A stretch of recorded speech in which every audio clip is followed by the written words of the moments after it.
ça m'intéresse, vos retours. Et donc on va aborder cette deuxième partie, toujours à partir du même texte, mais sous l'aspect de maintenant la deuxième partie du... Là, j'ai donné le micro. C'est mieux, non? Voilà. Vivre l'Église ensemble en vue de son édification et de sa croissance. Et on ne va pas faire l'économie de relire Éphésiens 4. Je vous encourage donc, moi le prisonnier dans le Seigneur, à vous comporter d'une manière digne de l'appel que vous avez reçu, en toute humilité et douceur, avec patience. Supportez-vous les uns les autres dans l'amour, en vous efforçant de conserver l'unité de l'esprit par le lien de la paix. Il y a un seul corps et un seul esprit, tout comme vous avez aussi été appelés dans une seule espérance, celle de votre appel. Il y a un seul Seigneur, une seule foi, un seul baptême, un seul Dieu et Père de tous, qui est au-dessus de tous, par tous et en tous. Mais à chacun de nous, la grâce a été accordée selon la mesure du don du Christ. C'est pourquoi il dit, il est monté dans la hauteur, il a emmené des captifs, il a fait des dons aux humains. Or, que signifie il est monté, sinon qu'il est aussi descendu dans les régions inférieures sur la terre. Celui qui est descendu, c'est le même qui est monté au-dessus de tous les cieux, afin de remplir tout.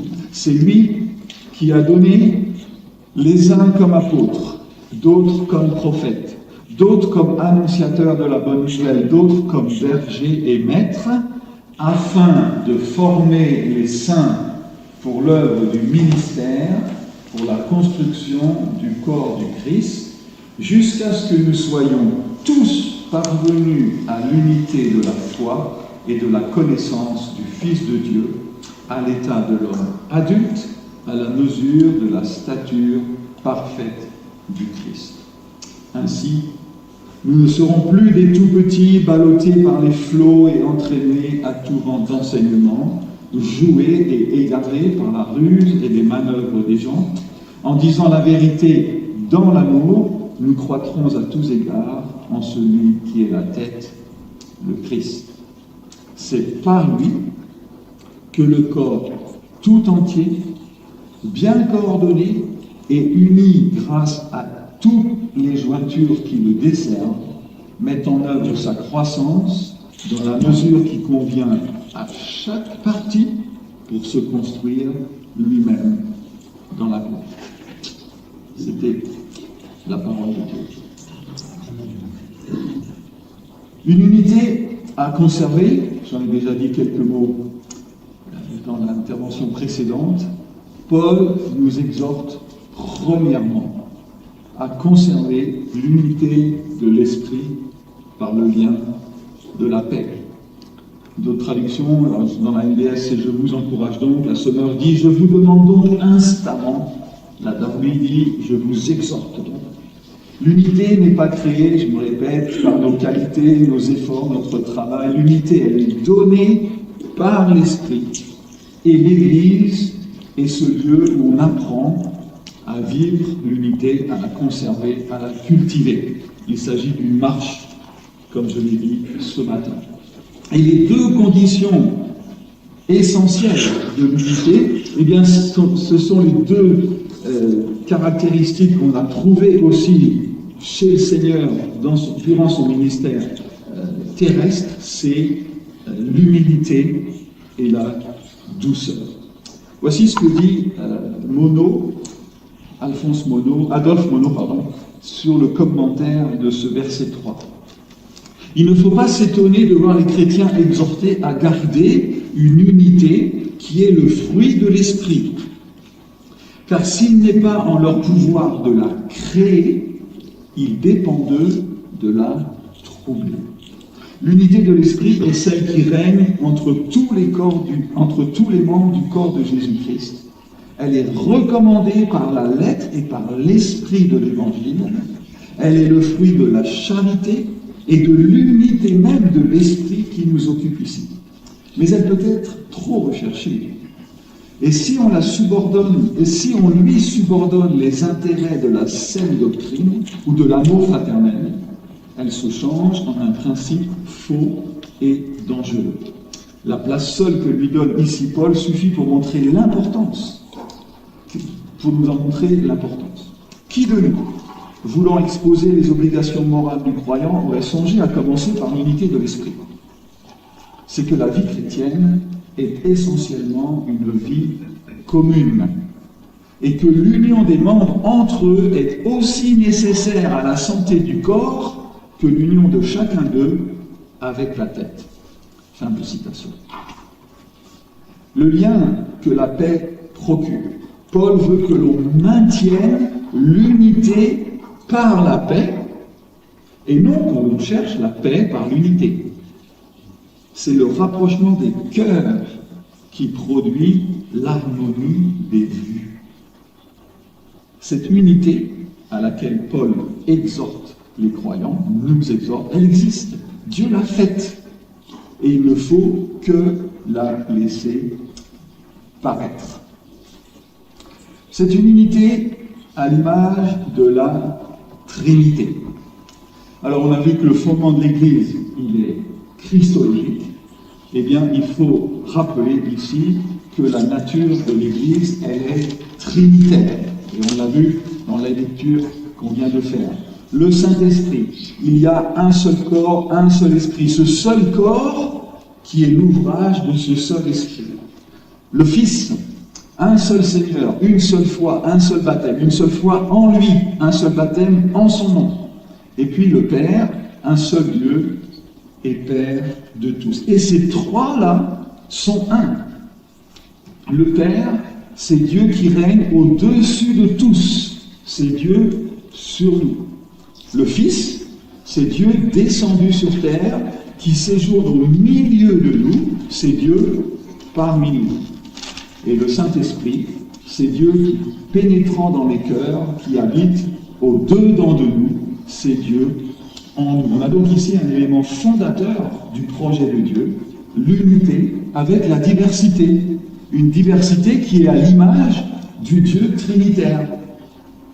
Car unité ne veut pas dire uniformité. Donc on parle donc d'un amour trinitaire qu'on le voit au travers du salut dont nous sommes les bénéficiaires. Cet amour, Dieu le vit pleinement en lui-même. Premièrement, le Père manifeste un amour absolu envers le Fils. Beaucoup médité sur ce passage après le baptême de Jésus. Qu'est-ce que Jésus a besoin d'entendre alors qu'il va commencer son ministère terrestre? Celui-ci est mon Fils bien-aimé, en qui j'ai mis toute mon affection. Je pense que c'est bien aussi pour nous d'entendre cette voix. Le Fils s'est donné lui-même par le Père, mais pas contre sa volonté. On pourrait développer ici Ésaïe. Il a reçu un ordre du Père, mais par amour, il a répondu à ce don, en se donnant lui-même totalement. Et puis l'Esprit, eh bien, c'est le fruit de cet amour mutuel. On a des versets qui nous disent, Romains 5, l'amour de Dieu répandu dans nos cœurs par le Saint-Esprit qui nous a été donné. Et puis Éphésiens 1, versets 13 et 14, vous avez été scellés du Saint-Esprit qui avait été promis. Donc il y a une réalité trinitaire qui est fondamentale pour comprendre l'Église. L'Église est le reflet par l'amour qui doit caractériser les relations entre nous, et en particulier la question de ce don que l'on va développer, imiter Dieu. Tout comme le Christ nous a aussi aimés et s'est livré lui-même à Dieu. La mission particulière de l'Église, c'est d'être le reflet de cet amour trinitaire, d'être les témoins de cette gloire qui existe au sein de la Trinité, qui est révélée en Dieu, d'être le reflet, le témoin de cette gloire pour le monde. Et c'est collectivement que nous reflétons cette image. L'amour qui caractérise la vie trinitaire est reflété de manière collective par l'Église. D'ailleurs, alors un amour, on est bien d'accord là-dessus, qui ne vient pas de nous-mêmes, mais qui nous est, encore une fois, donné par Dieu. Donc l'Église, ce n'est pas seulement un moyen dont Dieu se sert pour atteindre d'autres hommes ou femmes autour de nous. Parce qu'en tant qu'épouse de Christ, l'Église, corps de Christ, a sa valeur, une valeur propre. Et nous sommes appelés à mettre en scène l'Évangile par cette existence qui reflète l'amour qui existe au sein de la Trinité. Et cela, ça se fait par la puissance de l'Esprit, pour qu'on puisse porter une parole qui soit audible au monde. Et c'est cela qui fait que Dieu fait éclater, manifeste sa gloire, manifeste sa présence dans ce qu'est l'Église et dans ce qu'elle vit. En quelque sorte, l'Église est une vitrine du royaume de Dieu. Et c'est dans la mesure où nos relations reflètent l'humilité, l'amour, l'unité, la bonté, la patience, que nous laissons voir au monde l'action gracieuse de Dieu. La grâce de Dieu, les manifestations de sa bonté deviennent visibles et prennent sens là où l'Église est disposée à laisser agir cette grâce de Dieu, en étant fidèlement attachée aux dispositions qui étaient celles de son Seigneur. Et là, on pourrait dire Philippiens 2. Je ne sais pas si vous connaissez Leslie Newbigin. Il a écrit beaucoup de choses très intéressantes et c'est lui qui a inventé cette notion d'église missionnelle. Il était lui-même missionnaire en Inde, et quand il rentre en Bretagne, il dit, en fait, nous, quand on va à l'étranger, on nous apprend à vivre parmi les gens du dehors, et puis en Angleterre, vous avez construit des murs, voilà, c'est ça. Et voilà ce qu'il écrit. Alors, c'est le début, on est d'accord, la fin, ça fait un peu grincer les dents. Là où l'Église est fidèle à son Seigneur, là, la puissance du royaume est présente. Et les gens commencent à poser les questions auxquelles l'Évangile est la réponse. Je pense que ça fait écho à un verset qu'on trouve dans 1 Pierre, n'est-ce pas? Et c'est pourquoi, je suppose, les lettres de Paul contiennent tant d'exhortations à la fidélité, mais aucune à être actif dans la mission. C'est notre programme. C'est pas obligé d'être d'accord. Mais j'y crois. C'est pas une incitation à renoncer à toute action d'évangélisation, mais à prendre conscience que la mission n'est pas une action spécifique et détachée de ce que l'Église est appelée à être par l'activité de l'Esprit de Dieu au sein même de l'Église. Donc il nous faut comprendre l'Église dans la logique du don. Et on arrive à ce verset un peu énigmatique, le verset 8 du chapitre 4, c'était quoi? Il est monté dans les hauteurs, il a emmené des captifs, il a fait des dons aux hommes. Alors, un verset qui nous encourage à considérer l'Église dans la logique du don, mais qui a fait couler beaucoup d'encre. Donc c'est une citation du psaume 68, les versets 18 et 19 du psaume 68, et dans ce psaume 68, Dieu présente, le psalmiste présente Dieu comme un roi qui a obtenu une victoire militaire et qui se sert dans le pays qu'il a conquis. En tant que vainqueur, il prend son butin dans le pays qu'il a conquis. Alors, dans l'ascension, Christ a emmené avec lui, dans sa victoire de la croix, un butin de guerre dont il peut faire ce qu'il veut, celui qui est victorieux. Et Paul, ici, à la différence du psaume 68, il n'insiste pas sur ce que Dieu a prélevé parmi les hommes, mais ce que le Christ a ensuite donné aux hommes avec ce qu'il a prélevé. Ce que Dieu a prélevé parmi les humains, il ne le garde pas pour lui, pour lui-même, mais il le donne en Christ aux hommes pour faire son sanctuaire parmi eux. Le règne du Christ ressuscité et exalté dans toute la puissance de la résurrection se manifeste toujours et encore par le service et le don.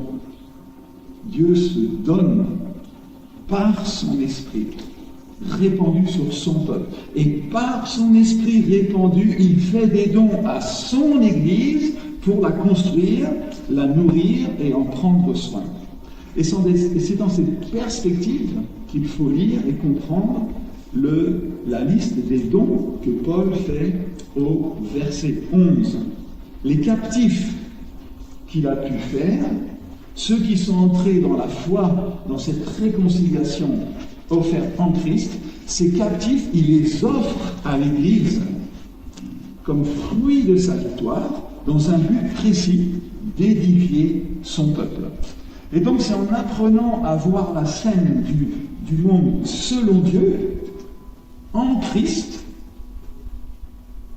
que la réalité de l'Église se comprend différemment. Ce n'est pas moi, parce que je crois en Dieu, qui décide de m'associer à l'Église qui me convient. Vous voyez, ça change complètement, encore une fois, tout comme cette première intervention, mon rapport à l'Église. La réalité, c'est qu'en réalisant ce que Christ a dit et fait, et en voyant la scène du monde à partir de Christ, eh bien je suis intégré dans cette Église. Je suis dans un certain sens donné au peuple de Dieu. Et là, on a deux cultures qui s'opposent. Et bon, vous allez réfléchir à la culture du royaume, c'est passionnant, hein. Pas que je parte dans des diversions. D'un côté, la culture individualiste qui nous pousse à considérer l'Église en fonction de mes besoins. Voilà, est-ce que j'y trouve mon compte? Et puis la culture du royaume qui est définie en Christ, elle m'amène à me considérer avec les autres. Je ne peux plus réfléchir tout seul de manière individuelle à l'Église, mais aussi comme un don pour le peuple de Dieu. La culture individualiste me pousse à me concentrer sur les dons que Dieu m'a fait à moi, mon identité, ma place dans l'Église. La culture du royaume m'amène à me considérer comme ayant mon identité en Christ, comme membre de son peuple, et à ce titre comme un don à ce peuple. Et donc ça m'incite à discerner ce que je peux être, pas seulement avec mes qualités et mes dons, mais en tant que don moi-même, pour et avec les autres membres de ce peuple. C'est dans le cadre de ce que Christ a fait et manifesté que nous pouvons vivre la diversité des dons que Dieu fait à son Église. Servir le peuple de Dieu avec ses dons, c'est comprendre ce que Christ a fait et veut faire aujourd'hui pour son peuple et à travers son peuple. Chaque chrétien, vous en êtes convaincu, est une personne unique, précieuse, voulue, désirée par Dieu, sauvée par amour. Tous ces éléments, ils nous sont donnés en Christ. Et sa victoire sur le péché, la mort, sa mort, nous libère de cette préoccupation sur notre valeur. Ça, c'est un autre sujet, hein, que j'ai aussi à cœur. Elle est fondamentale. Et dans mes 30 ans, alors si je commence à faire des parenthèses, dans mes 30 ans de direction du groupe de direction de l'Union d'Église, et dans tous les conflits d'Église dans lesquels j'ai pu m'investir, bon gré mal gré, je revenais toujours à cette même conclusion. C'est une identité non affermie qui est la source de tant de tensions dans nos relations humaines. Parce que l'ego prend la place. Et ça, c'est quelque chose qu'il faut... voilà. cadrer et travailler tout au long de notre vie. Je ferme la parenthèse. Donc notre idée, notre identité en Christ, cette assurance que nous avons de qui nous sommes, nous libère et nous permet d'être, au travers de nos vies, ce signe de l'amour de Dieu envers les autres. Ma place dans l'Église, elle n'est pas menacée par un autre, qui lui aussi est donné à l'Église. La mesure, ce n'est pas la comparaison entre les dons ou les personnes de l'Église, mais comme il est dit au verset 7, la mesure du don de Christ. Je reviens à rien.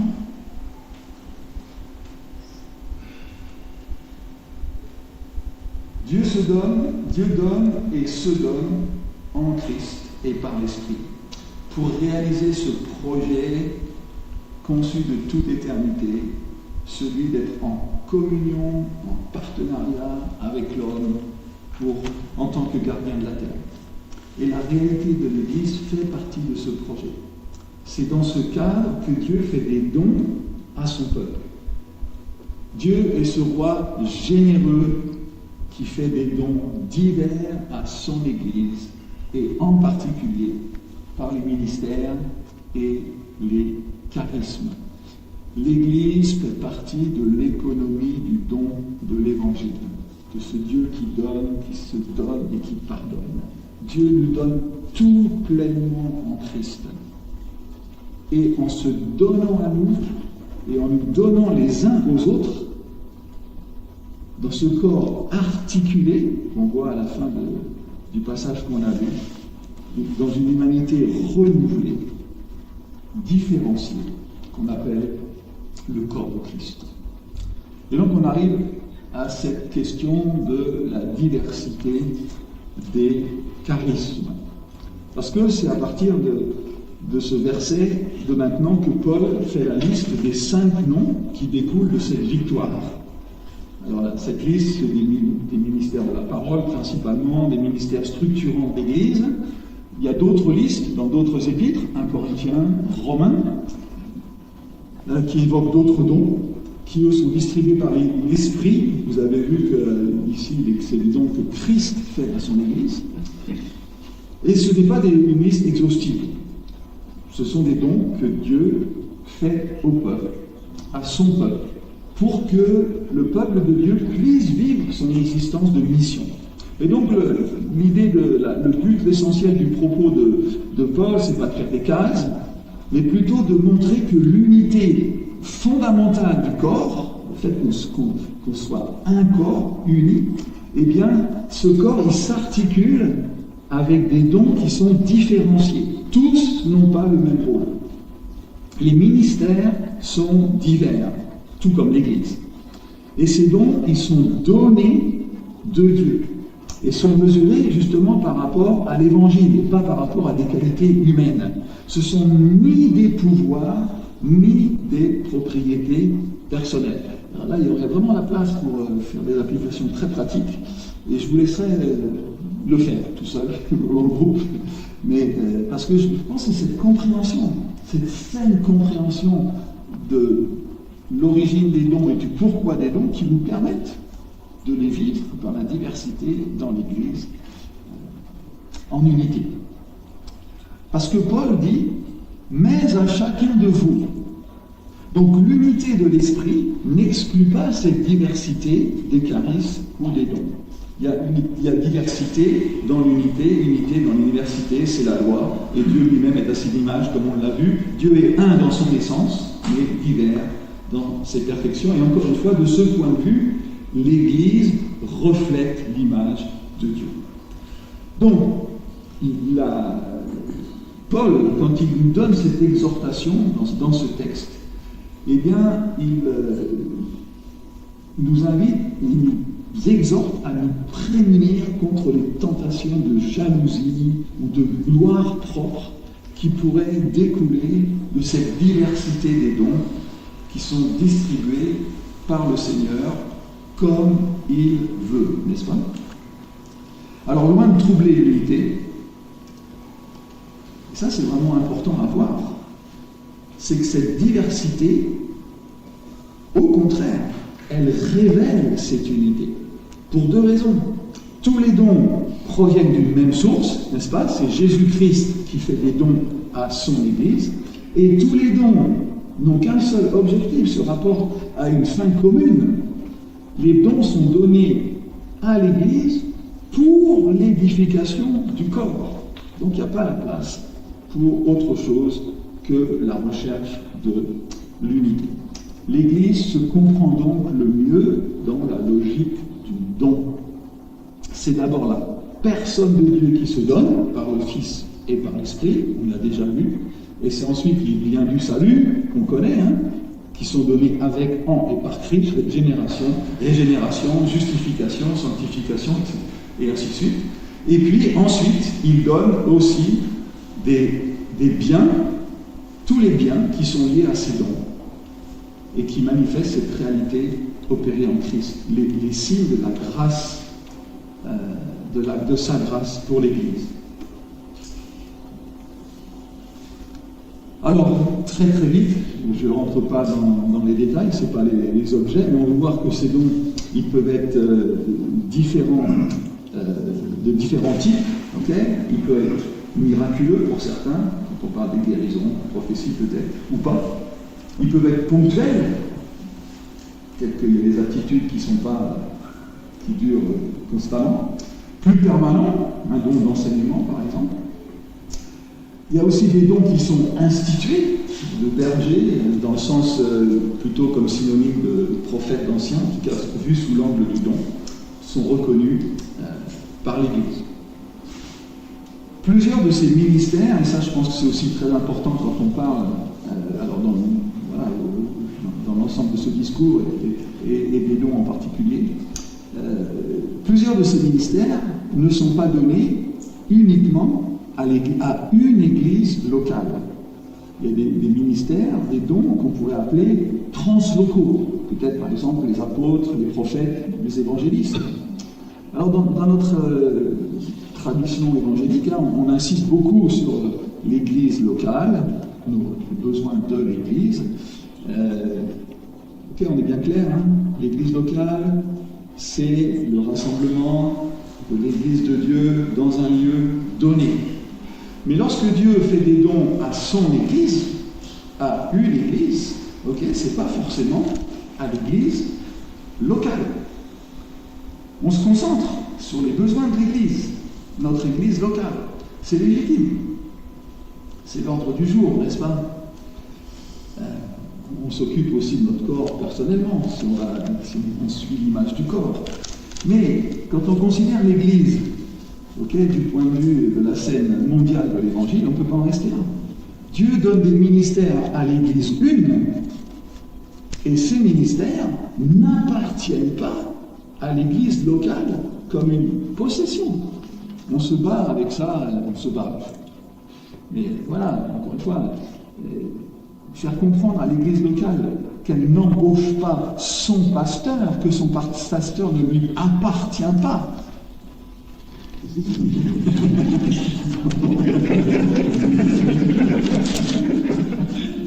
Parce qu'il est un don à l'Église, mis à la disposition peut-être d'une Église locale. Mais vous voyez comment ça demande quand même une réflexion. Aussi bien pour le pasteur, pour qu'il sache qui il est et pourquoi, mais aussi par rapport à l'Église. C'est un grand sujet qui n'est pas aussi simple que ça à traiter. On le voit quand on lit Actes 12 et 13. À l'église d'Antioche, il y avait deux piliers, là, des champions de l'évangile. Ils s'appelaient Barnabas et Paul. Et pourtant, lors d'un culte, sous la conduite de l'Esprit, et d'autres dons d'ailleurs, eh bien, l'Église est convaincue de les libérer pour être ministre ailleurs. Vous voyez, j'ai des mots qui sont disparus de mon vocabulaire. Je ne peux plus parler de mon Église. Je ne peux plus dire quelqu'un a quitté l'Église parce qu'il a déménagé. C'est un non-sens. Théologiquement. Il n'a pas quitté l'Église. Il est dans l'Église, ailleurs. Et tout ce qu'on a pu recevoir de lui, et tout ce qu'on a pu lui donner, sert l'Église. Donc on ne pleure pas. Un peu quand même. Ah, on est tellement content qu'il y a des gens qui viennent dans notre Église. Et vous voyez, les mots ont de l'importance. L'autonomie de l'Église locale est relative à la réalité établie en Christ, qui établit par sa paix un lien d'unité non seulement entre les Églises, entre les chrétiens, pardon, mais entre les Églises. La finalité de tout ça, c'est la croissance du corps. À cette économie de dons correspond une existence de service, de mission qui lui ressemble. D'ailleurs, ministère, ça veut dire service.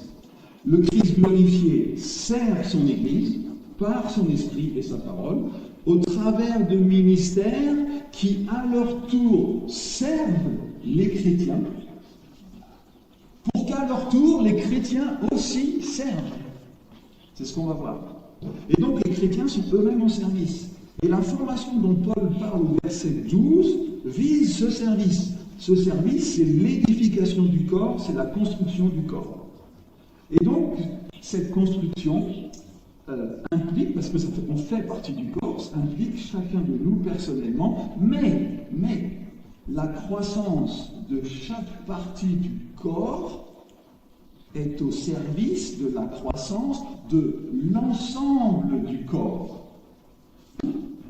Les ministères de la parole dans l'Église sont normalement au service du corps et de l'articulation des parties du corps. Ça, on pourrait encore développer sur les motivations de notre service.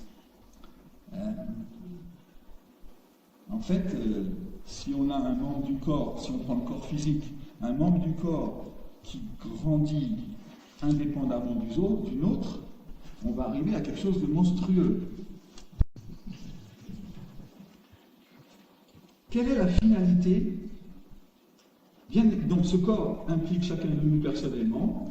Voilà, ça je l'ai dit. Quelle est la finalité commune des grâces qui sont distribuées par le souverain maître? Donc le Seigneur a donné des dons à l'Église, verset 11. C'est lui qui a donné. Pour un but général, verset 12, c'est l'édification du corps. Ça c'est le but général. Le but final, ultime, c'est la pleine maturité, et un but prochain qui est la croissance de ce corps. Donc les dons que Jésus fait à son Église sont tous des dons qui sont utiles au corps et qui ont pour objet non pas l'avantage personnel de celui qui a ce don, mais le bien commun de l'Église. Vous connaissez ce verset de 1 Pierre 4,10, que chacun mette au service des autres le don qu'il a reçu de la grâce. Donc, un don qui est donné pour le bien commun de l'Église et qui trouve leur application dans Éphésiens au travers de différents ministères de la parole. Donc, il faut bien comprendre cette articulation entre les uns et tous dont il est question ici. Il a fait don de ces hommes pour que ceux qui appartiennent à Dieu soient rendus capables à accomplir leur service en vue de la construction du corps. Et donc Paul veut ici nous attirer notre attention sur les ministères de l'Église, et il fait comprendre que quand on parle des ministères de l'Église, dont il fait la liste ici, il n'exclut pas les autres membres de l'Église. Il y a une mission qui est donnée au ministère, c'est de rendre tous les saints, alors aptes, capables, il s'agit ici de former les saints.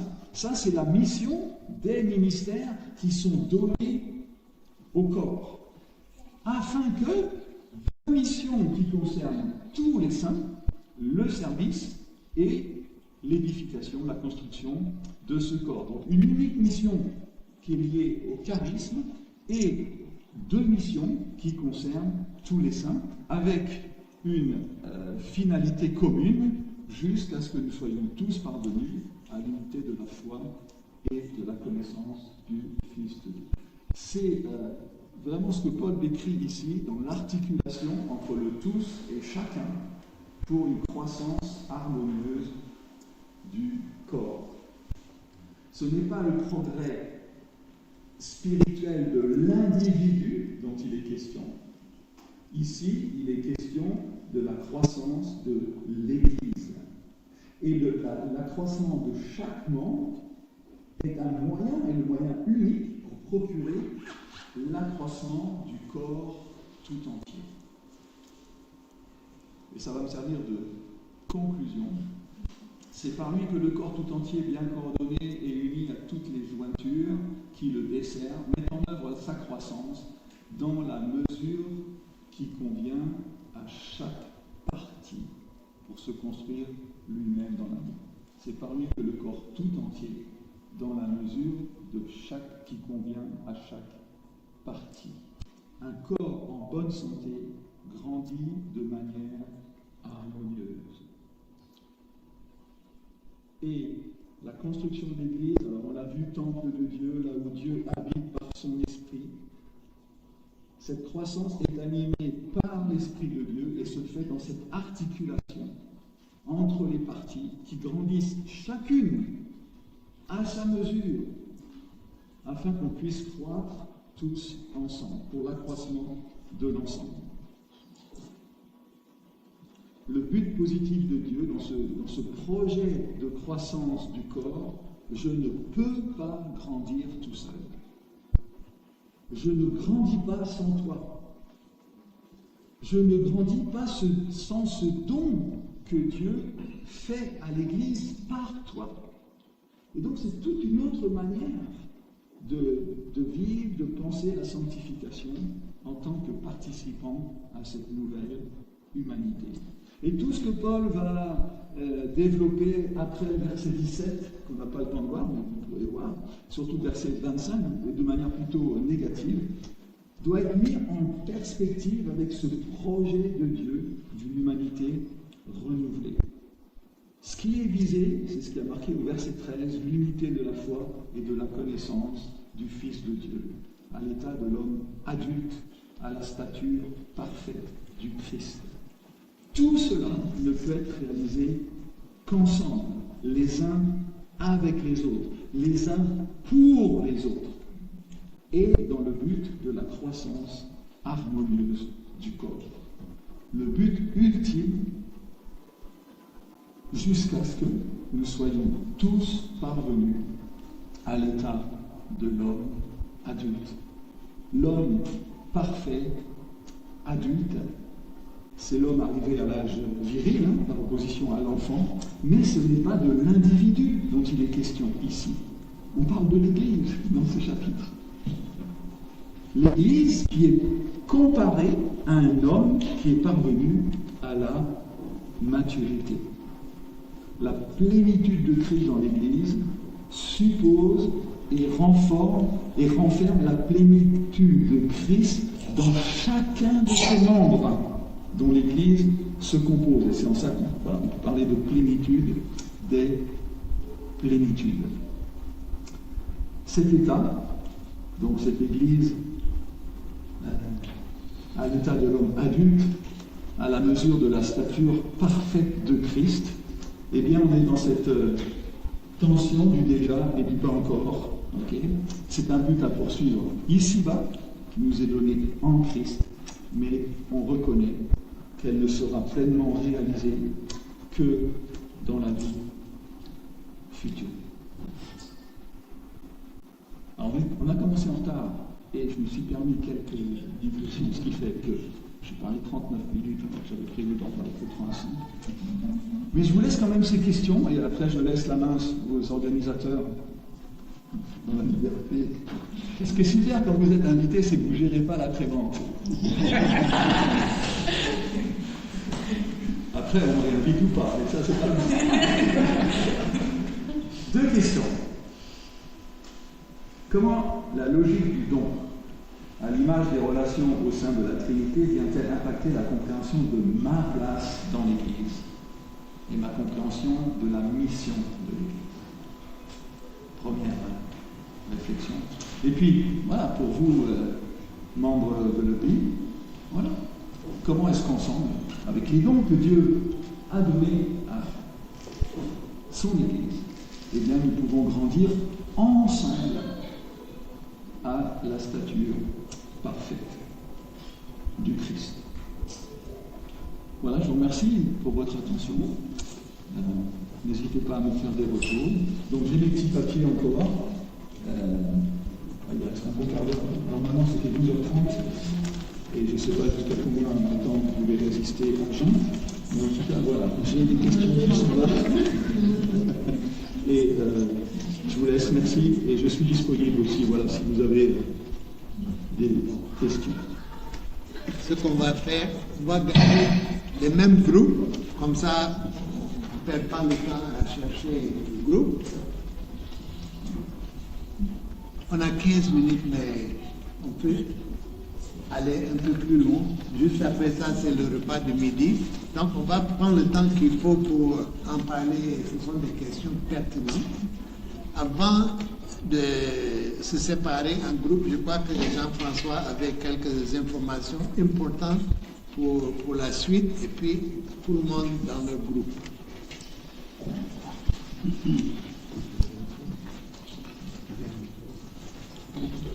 Vous m'entendez là, c'est bon? Okay. Alors, deux petites choses importantes.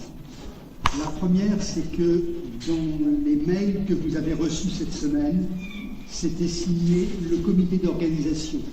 Donc, ce n'était pas une entité évanescente, un truc qui vient d'ailleurs, c'était un certain nombre d'entre nous qui avons fait un peu le boulot. Il y a un point que vous n'avez pas vu marqué nulle part, c'est aucune notion de coût de ce week-end, contrairement aux années quand on est arrivé au vote, le premier truc qu'on vous dit c'est combien ça coûte. Voilà. Là c'est un peu plus compliqué parce qu'il n'y a pas une unité déjà, et puis mais il y a quand même, à partir pour aujourd'hui, demain, je ne parle pas de ce qui s'est passé hier soir, parce qu'hier soir c'était les repas que les uns et les autres avaient apportés, donc on oublie hier soir. C'est simplement aujourd'hui et demain, le comité d'organisation a besoin de rentrer dans ses fonds également. Donc, je vous engage déjà à considérer l'information. Alors, je n'ai pas le montant qui va être encore demandé à chacun d'entre nous, mais Yann